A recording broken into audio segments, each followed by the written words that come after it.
12 जून 2025 को अहमदाबाद के सरदार वल्लभ भाई पटेल अंतर्राष्ट्रीय हवाई अड्डे से एक रूटाइन डिपार्चर की शुरुआत एक ऐसी त्रासदी में बदल गई जिसकी कल्पना भी नहीं की जा सकती थी।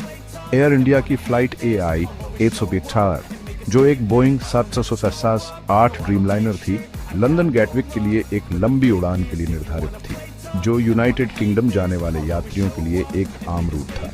विमान में 230 यात्री और 12 लोगों का एक समर्पित क्रू सवार था और उनकी यात्रा साफ दोपहर के आसमान के नीचे शुरू हुई थी। आधुनिक एविएशन टेक्नोलॉजी का प्रतीक, यह विमान बिना किसी शुरुआती परेशानी के टेक ऑफ के लिए रनवे पर बढ़ा और हवा में ऊपर उठने लगा। यह उम्मीद थी कि यह उड़ान कई घंटों तक चलेगी। इसके बाद जो घटनाओं का क्रम सामने आया वह बहुत तेजी से हुआ। विमान के जमीन छोड़ने के कुछ ही पलों के भीतर भारतीय मानक समय के अनुसार दोपहर लगभग 1:38 बजे हवा में आने के ठीक 30 सेकंड बाद फ्लाइट में एक गंभीर और विनाशकारी खराबी आ गई। केवल 625 से 650 फीट की ऊंचाई पर चढ़ते समय पायलटों ने एक मेडे डिस्ट्रेस कॉल जारी किया, जो इस बात का एक स्पष्ट संकेत था कि एक गंभीर आपातकाल चल रहा था। ये निराशा भरी बातचीत कॉकपिट से मिली आखिरी ट्रांसमिशन थी, जिसके बाद अचानक सारा संपर्क टूट गया, जिससे एयर ट्रैफिक कंट्रोलर और ऑब्जर्वर सदमे और अविश्वास में रह गए। ड्रीमलाइनर अपनी उड़ान बनाए रखने की क्षमता खो चुका था और विनाशकारी गति और बल के साथ जमीन की ओर तेजी से गिरने लगा। यह दुखद रूप से घनी आबादी वाले मेघानी नगर इलाके में जा गिरा, सीधे बीजे मेडिकल कॉलेज के डॉक्टरों के हॉस्टल से टकराया। टक्कर इतनी भयानक थी कि विमान बिखर गया और एक बड़े आग के गोले में बदल गया, जिससे धुएं के घने गुब्बार आसमान में उठने लगे जो मीलों दूर तक दिखाई दे रहे थे।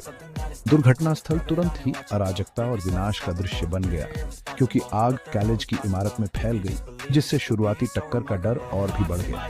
इस आपदा ने एविएशन इतिहास में एक दुखद मील का पत्थर स्थापित किया। ये बोइंग 787 ड्रीमलाइनर से जुड़ी पहली घातक दुर्घटना बन गई। एक ऐसा विमान जिसकी पहले अपनी सुरक्षा रिकॉर्ड और उन्नत विशेषताओं के लिए बहुत सराहना की गई थी। इस घटना ने वैश्विक एविएशन समुदाय में सदमे की लहर दौड़ा दी, जिसने ड्रीमलाइनर को अंतर्राष्ट्रीय यात्रा के लिए एक भरोसेमंद वर्कहॉर्स के रूप में देखा था। फ्लाइट AI 173 का अचानक और हिंसक अंत ने इस धारणा को तोड़ दिया, जिससे उन परिस्थितियों के बारे में जरूरी सवाल उठने लगे जो इतनी परिष्कृत मशीन को इतनी पूरी तरह से और अपने प्रस्थान बिंदु के इतने करीब विफल होने का कारण बन सकती थी, जिससे एक सामान्य उड़ान एक राष्ट्रीय त्रासदी में बदल गई। Air India flight AI 171 disaster का ह्यूमन कॉस्ट बहुत बड़ा और दिल तोड़ने वाला था, जिसने इंडिया, यूनाइटेड किंगडम और बाकी जगहों पर फैमिलीज को इफेक्ट किया।